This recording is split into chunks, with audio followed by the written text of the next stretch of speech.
Hi friends, இதுதான் என்னுடைய home garden.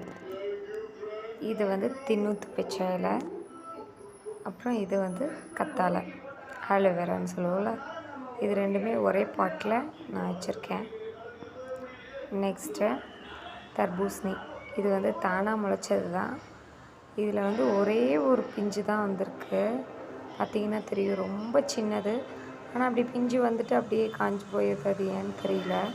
ஆனால் நிறைய பூ இருந்தது, எல்லாம் உதிர்ந்துருச்சு. ஆனால் செடி நல்லா பெருசாக க்ரீனிஷாக பார்க்கவே ரொம்ப அழகாக இருக்கும். அடுத்து பார்த்திங்கன்னா திராட்சை செடி. இது தானாக வளர்ந்த செடி தான். சீடு போட்டு முளைக்க வச்சு பார்ப்போன்னு முளைச்சிருச்சு. இப்போ தான் வந்து டொயின்லாம் கட்டி விட்டு ஏற்றி விட்டேன். ஆனால் அதுக்குள்ளே காஞ்சி போயிடுச்சு. வெயில் தாங்காமல் தான் காஞ்சிருச்சுன்னு நினைக்கிறேன். நான் எப்படி திராட்சை வளர்க்குறவங்க யாராவது இருந்தீங்கன்னா கமெண்ட் பண்ணுங்கள். நெக்ஸ்ட் பார்த்திங்கன்னா ரோஸ் செடி. இது